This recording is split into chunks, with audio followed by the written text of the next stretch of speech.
This episode is gonna be a good time, but I'm actually kinda proud of myself this week because I'm recording earlier than what I usually do, because now that everything is, like, running full speed, I if I don't record things and I don't plan things out, things are not getting done. So, I'm actually recording early today, and so you guys will probably actually get this on Tuesday morning instead of at, like, Tuesday evening, which I, like, kick myself about every single time. But I am so excited for what God is doing, for how God is growing this platform. We're bringing out a few new shows and I'm so excited, but I also want to throw this out because I haven't done it on my podcast yet, which is that if you are a young person, and when I say young, I mean you can be a millennial down. I'm just that's where my cap is. But if you're a young person and you're like, God has called me to be a voice to a generation, to teach them how to love him better, to teach them how to grow in relationship, then this is your opportunity. We have opened up submissions to our network and we're taking in new ideas, new shows.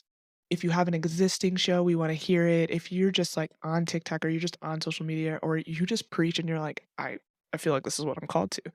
We want to make that happen. We're trying to find a lot of unique voices because I don't want this perspective of of all females or all males or you know what I mean? I just want something that's as diverse as the kingdom, and I mean diversity not just in gender, but I also mean diversity in ethnicities. And so I love conversation that comes out from different perspectives because we all have relationships with Jesus that might look a little different, and mine does because I've walked through some racial things that nobody should ever have to walk through, but my relationship with God then looks a little different, right? I look at God and the spirit of justice differently than a lot of people. And so if you're somebody that's like, "Oh, I feel like I should do that, or I feel like I should reach out, please contact us. We will make sure to put the website in the bio of this episode, but just contact us, reach out. We want to hear from you. Or if you're just like, I need help on social media, what that could look like we want to help you. We want to grow and we want to let people be equipped to actually be a voice and a sounding light in this generation. So I didn't mean to start this whole episode out with that, but I had this amazing idea because I was on a rant, you know? You know when you get with your best friends and you're like, all right, I just gotta get this out. And so my sister is my best friend. I talk about her all the time, but she's my best friend. We live together. So I'm always like, why is this and this and this? And obviously there was a whole episode because I had to get it out. I was like angry and like the spirit of justice arose in me. So that's why we had an extra episode this past week. But I say that because there are things that I was telling her about working with young people. I love it. I adore it. But there are questions that I get asked continually. And you know, you get asked the same question over and over and over again. You kind of go, I get it. And I love them so dearly, but it's just like there are just some times where I go, "Man, I wish that I could just record what I say every time, and you could just play it back." Because I feel like I'm saying the same thing over and over. And so I thought this episode would be an FAQ or a frequently asked questions. And I there are some questions that I get asked on social media all the time or I get messaged about all the time, and so I thought that we would just start with just these questions and see where it goes. I might do this more often, like once a month, where I just bring up questions that have come into play. And so we're gonna start out with this question, which is I always get asked about how do you live for Jesus in the midst of free will? Isn't God this God who wants to rule and reign over my life and tell me what to do? Like, how do I live in free will when he's there, right? And I wanna say this, every single day you have an opportunity, right? You have an opportunity to sin, you have an opportunity to not sin. But let's be honest, everybody is sinning. There's n th Don't lie to yourself. But there is a choice that is made every single day. Am I gonna try my best to earnestly live for the Lord, or am I going to look like the world? Those are the 2 choices that you have, right? So when it comes to God and free will, why do I think God gives it to us? Because that's the essence of relationship. Because how sucky would it be I can't believe I just said sucky, but how sucky would it be to have to obey God, not because you love him or because of anything he's done, right? Just because he told you have to. Like, what kind of relationship would that be, right? Personally, for me, I'm gonna talk about this. Whenever my parents would say, "Hey, you have to go do this," and I would say, "Why?" And they would say, "Because I told you so." Every part of me was angry. Every part of me wanted to rise up in anger and be like, "What the?" Every single time. Like, I know that that stirs something in a lot of you guys too, where you're like, "I don't wanna like, why are you telling me what to do?" Right? But I've realized in life and in relationship that has built a better relationship with the Father where I go, "Thank you for not just being like, 'Do this because I told you so.'" You know? Because that does something to my spirit. My personality type is so much like a, I will, if you tell me to do something, I will do the complete opposite because you just told me what to do. I am the queen of that, and it has not taken me to great places, but I just c I don't know what it is, something inside of my spirit goes, "I'm not doing it because you just told me to do it," right? But relationship with the Father has been a lot of, 1, me coming humbly and being like, "I'm gonna walk in obedience because that's what you call me to."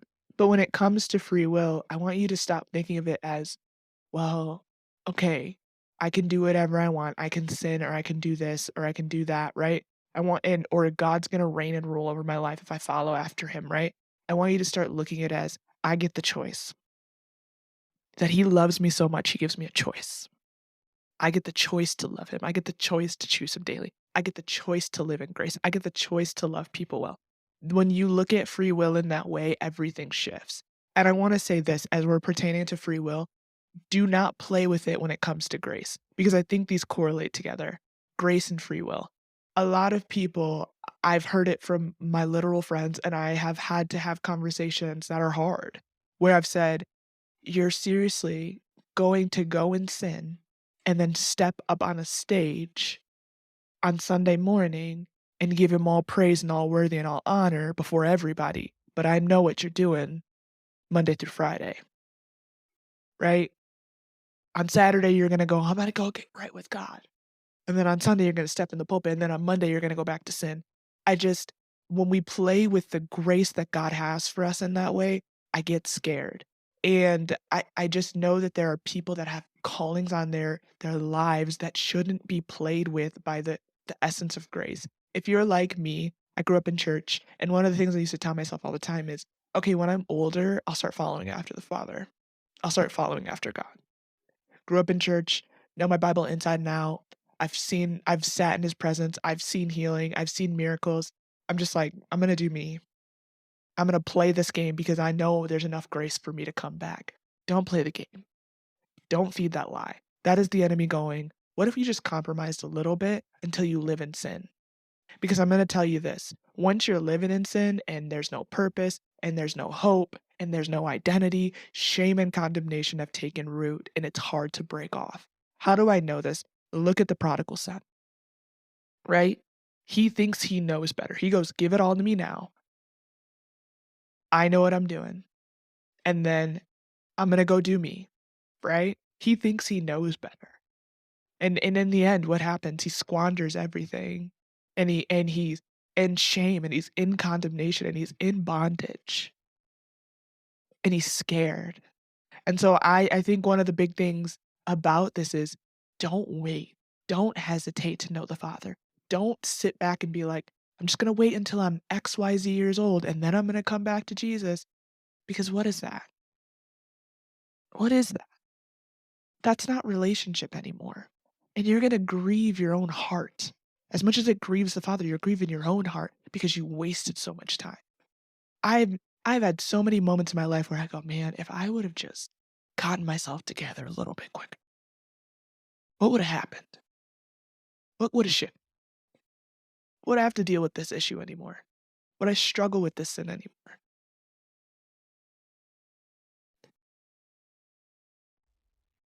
Okay. The next thing that I always get asked about is how do you walk in forgiveness? I think for forgiveness, how do I say this in the right way? It's not that it's this is how I wanna say it. I'm processing. Forgiveness is more about your own heart than you probably have ever realized. I didn't realize what happened when I actually bore it all at Jesus' feet, right? And then I went to that person and said, "Hey, this hurt me, but I forgive you." And I actually meant it, and I actually lived forgiveness, right? And forgiveness, I think for a lot of people is always like, "Oh, well, it's about the other person. It's about them knowing that I'm forgiving them. It's about them feeling okay." No, it's actually about both of you. It's actually about the healthiness of relationship. Because if you go to that person and you say, "I'm sorry, please forgive me," or if they come to you and say, "I'm sorry, please forgive me," but one of you never actually walks in the fullness of actual forgiveness, you're just doing it out of obligation, what's gonna take root? Bitterness. Every single time. All you're going to do is keep record of wrongs. But we're meant to live like Jesus who keeps no records of wrongs, right?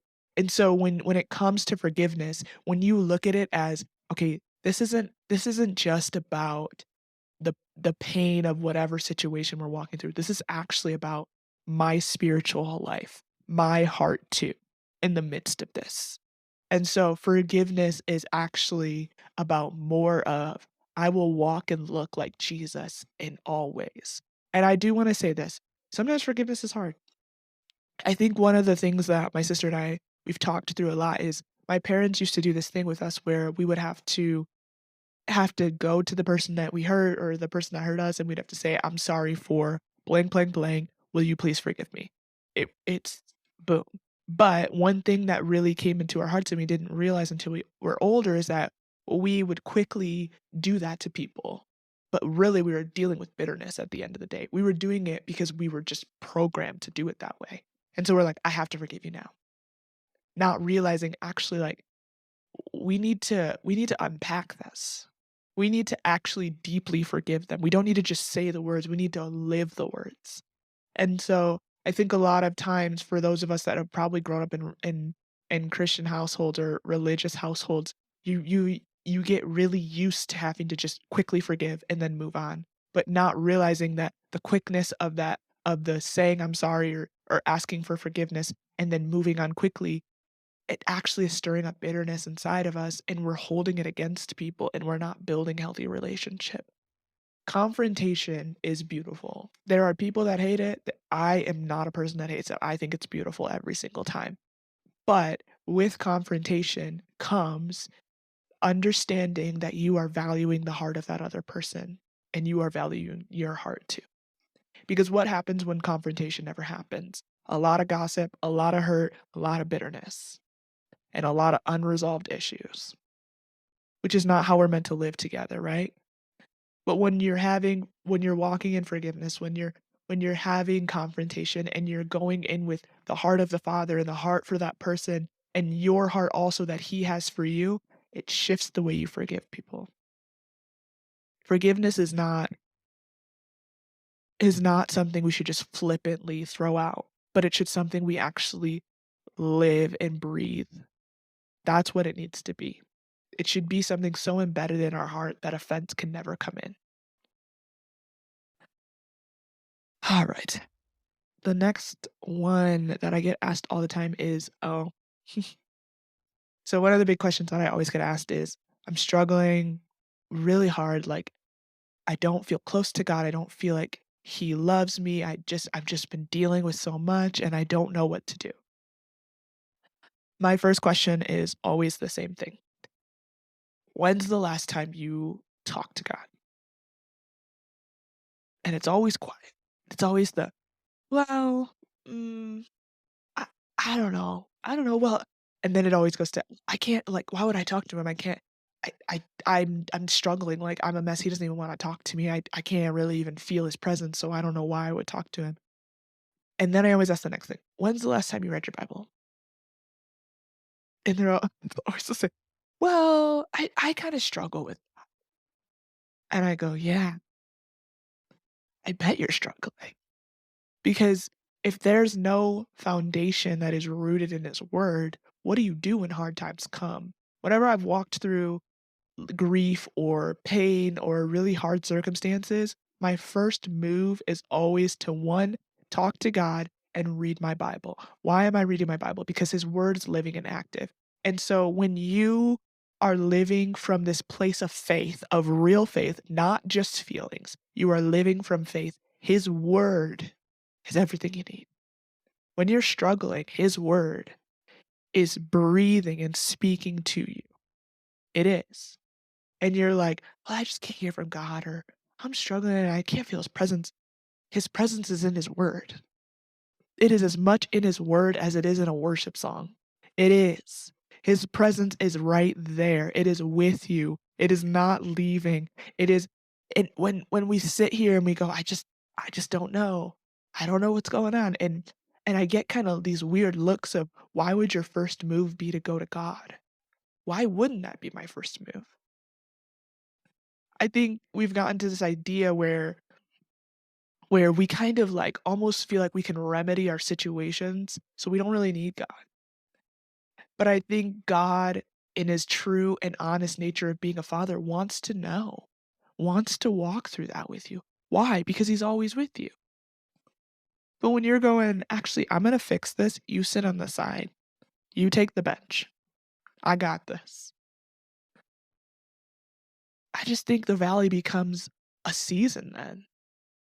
I think you walk through the valley when it says in Psalms 23, even though I walk through the valley of the shadow of death, I will fear no evil, for your rod and your staff, they comfort me. That takes communication. That means, okay, what is his rod? What is his staff at that point? For me, his rod and his staff would be, I'm going to talk to you and have relationship. And then the other thing would be his word. They comfort me. So when you're struggling, my first thing to you would be, okay, go have a conversation with God. And it doesn't have to be this perfect, God, I know you love me, but I'm a mess. No, it can be, God, what is going on? I'm upset, I'm hurt, I'm broken, I'm dealing with this. That can be the conversation. Why? Because that's actual relationship. That's real. You're not putting on a facade. You're saying, here I am in my hurt and my pain. And he comforts you. All right. Oh, the next few are actually really fun ones. Okay. What should I do with my life? What is God calling me to? And how do I figure out what God is calling me to? I, this question is a big one, and I understand it because if for me, for a very long time, I never wanted to get it wrong. I never wanted to do anything that God didn't want me to do. And for a while that really immobilized me, right? I really was like, but it was honestly earnestly my whole heart was to live for him.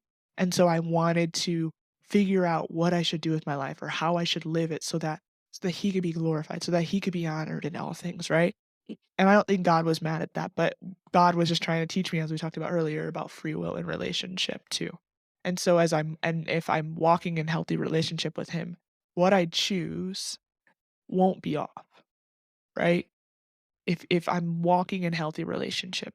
But one of my big things in figuring this out for a lot of people that some people don't really love is that I say, okay, go to God, write down your gifts, write down your talents, write down all the things that you have, right? And lay it on the altar. Lay it right there. And people always kind of get a little like, what do you mean lay it on the altar? Lay it all down and then go, God, what do you want me to do for your kingdom? My my biggest thing in my life when I was trying to figure this out was I had a lot of gifts, I had a lot of talents, I could have done a lot of things, but I didn't just want to do anything. I wanted to do something that impacted the kingdom. I wanted to do something that brought light into dark situations. Honestly, if you really want to know, like if I had my journal from when I was like, I still have it. I can literally see it over there. When I was 18 years old, my journal said this again and again and again through from like 18 to like 21. God, I want to bring revival to cities. That's what I want to do. I want to leave cities healthier and more beautiful and more radiant of your presence than ever before. I want to I want to take the homeless and the hurting and the widows and I want to equip them and give them everything that they need so that they can live a full life and know that they are supported. I want to teach cities how to love the less than. I want to bring revival. That's my heart. And I laid that on the altar to God. I said, "You know what? Here it is. Here it all is." And a lot of people are like, "Well, that's a great prayer. That's an amazing prayer. Why are you laying that on the altar?" Because if I can lay that on the altar, think of what he can do with it. Anything that you wanna do with your life that you haven't laid on the altar is something that he can't use. He could, but he's also a God of what? Free will, which means he's gonna sit back. So, when it comes to figuring these things out, you gotta lay it all out to yourself, and you gotta be willing to lay it on the altar, and then you gotta be willing to be humble enough to sit in places you don't wanna sit in anymore, to figure out what God has you do. One of the biggest things that I tell my interns is this: "You should go serve." And they all get a little antsy with me, and they go, "What do you mean I should go serve? I'm your intern." Like, "No, you should go serve. You should go serve in a place that you feel called to, and then ask God what you should be doing. You should go stack chairs. You should go serve at this ministry or this organization that you love or this school that you have a connection to. You should go, and you should serve there, and you should let God reveal to you what you're supposed to do with your life." A lot of people don't love that answer. A lot of people just want me to give them, "This is what you should do with your life. Go run after it." But honestly, this is the real part, right? We talked about the field with David. If you can serve well, he can promote you well. Why? Because God is looking at your heart when there is no title, no accolades, nothing around you, and he is going, "Can I give you more and you will look to me above all else?"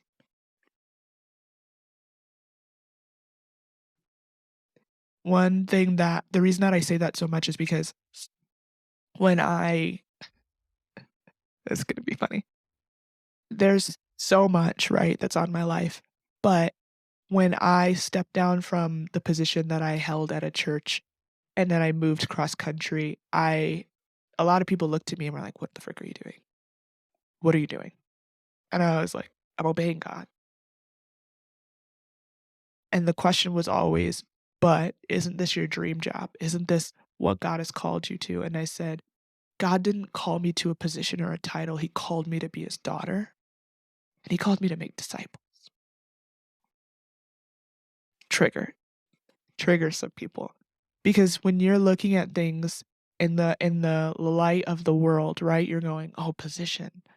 Oh, this. I need this." But when you shed all of that, you shed off the idea of a good job and money and all of those things, and you go, "God, I'm gonna obey you no matter where you want me to go, no matter what my life would look like." He can promote you to places you never thought you could get promoted to, because he knows that the things of this world will never attach itself to you. There are a lot of people that are sitting and watching and are in positions and places that have compromised. They have, and God's going, "That sucks." And he can only take them to a certain level now. But if you can lay it all on the altar now, think of what he can do with your life. What should you do with your life? You should live on the altar. A lot of people don't like that I just said that. Well, like, no, like, what should I actually do with my life? Like, what career-wise should live on the altar? That's just me. That's just me. If you want a practical breakdown of career and things like that, like, I can give one to you, but you should live on the altar. It's been for me, it's such an honor and a reward to see where I am in life now, to see what life could have been, right? It's an honor and a reward to be where I am. Why?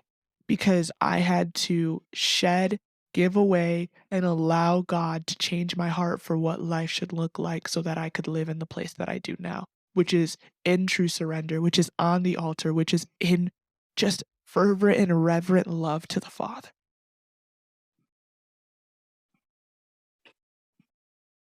It's beautiful. My promotion is limitless because God knows my heart is where it's meant to be, which is with Him on the altar. Sorry, I just went on that tangent for like a minute. All right. Sorry, I went out of my notes. Okay. The one of the last questions, I have 2 questions left. How do I know someone is worth dating? I always love this question. Or like the other one is, my boyfriend comes to church with me sometimes, so I feel like we're good. But how do I know someone is worth dating? They would choose Jesus above you first off. If it came down to it, it came between choosing you or loving Jesus, you know that they would choose loving Jesus. That's how you know. And I'm not saying that people can't grow and change, but I am saying wait it out then. I think a lot of time we don't allow people to grow into the fullness of who they're meant to be as a son and a daughter. We just see it as an opportunity to be in a relationship and we snatch it up. But I'm just going to say this. What if you just waited? What if you were like, hey, I really like you. I really love who you are as a son or a daughter, love what you carry, what you bring to the table, but I'm gonna let you grow first, and then I would love to see where this goes. There's nothing wrong with that. Nothing wrong with it. It's purely intentional, but you are putting their heart first. You are looking more like Jesus. Honestly, in my eyes, if that happened to me, I would be like, when I was like 20, if that had happened to me, I'd have been like, man, that's it.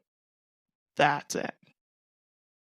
But you know when their life looks like Jesus more than anything else. When they're choosing his presence, when people are coming up to him being like, "Hey, we're gonna go out and do this," or we're all doing this, or people are gossiping and they choose to not even associate themselves with that, or they're choosing to serve fervently, or they're choosing things that everybody else is like, "What are you doing?"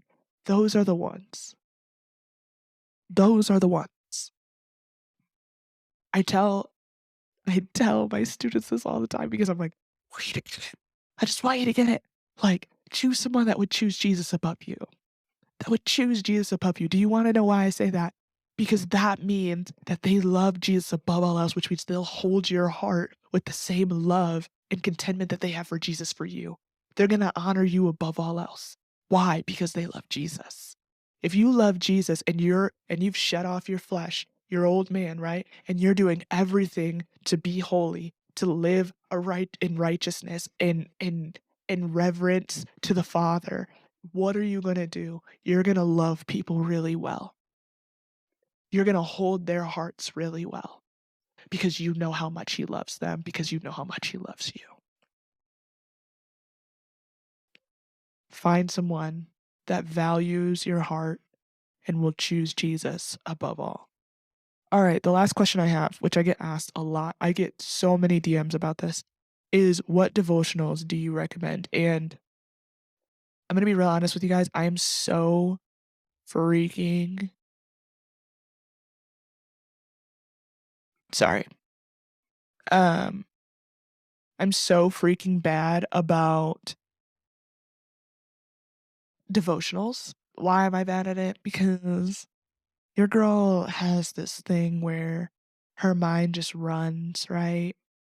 Like, I told my sister this, I said, "I don't like when pastors go on a lot of tangents because I'm thinking about the first tangent they went on, and I don't remember really what he's talking about because he was just talking about, like, lattes, and now I'm thinking about, huh, I wonder if there's a way to make a latte like this, or I wonder if somebody's made a rainbow latte." And I'm just, like, Googling things. I don't know if I'm the only one that's brain works like that. That is my brain. My brain is very much like I can sometimes focus in on one thing, but when it comes to something I need to understand, like last night I was watching a YouTube video. This is actually really funny. I was watching a YouTube video last night about Forbes and the 40 under 40 and like how many people on the Forbes 40 under 40 like are in prison. These are things that I want to understand, right? So I'm like watching this video and this guy's commentating on it and just like talking about these things and like there's like 5 or 6 people that come up and I'm literally Googling the entire time this guy is like talking. I'm like Googling this person. I'm like, oh, I need to research that. It's on my on my list for this week. Really like Googling all these different people to understand, okay, this is how they built their companies and this is where they started from, and then this is the whole process of this. And if there's a documentary on it, I'm probably gonna watch it. But like that's how my brain works, right? So when it comes to devotionals, I'm like, I need something quick and that is not gonna take me on too many tangents. I can't do these like I know there's like 7 to 10 pages. I can't do those. That's not gonna work. But my favorite devotional book it's by Bob Sorge. It's called Secrets of the Secret Place. And the reason that I love this book so much is because he's just a deep well, but also it's like 1 to 2 pages. So I can read this and he gives me like this full thought, complete thought to just dwell on with the Lord and go pray on, right? And then journal about, and then I can go and I can read my Bible. How I read my Bible is that I do one chapter. That's how it is. I can't do anything more. I can't. I'm sorry. I read one chapter, I read one Psalms, one Proverbs. But that's just how my brain works because if I do too much, then I'm thinking about so many other things. So, but for devotionals, that Bob Sorge, it's so cheap too. It's like $10 on Amazon. But it's a book that I continually go back to. I make sure to go through that devotional book every single year because every single time I read it, it it just it it I wish I had words to explain. I literally just stuttered for like 30 seconds. But it stirs my faith in a way that I haven't realized. It keeps me going. It gets me out of the little, like, ruts that I get in sometimes where I'm, like, not reading my Bible and I think a podcast is a devotional. No, that's not relationship. But that book alone has shifted my relationship with God. Yes, the things that we have done, that we have dwelled in the secret place and built, but that book has helped me build even more too. That and the Bible, it goes the Bible, that Bob Sorge book. Those 2, they have done amazing things, but alright, this has been kind of a long episode. I hope that you guys have a good one.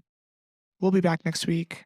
Actually, I should say will, because my sister will be on next week. It'll either be my sister or one of my nieces, which could be high key entertainment because they're 8, and one of them is a little bit of a savage, so but we're that's all I got. I hope you guys have a good one.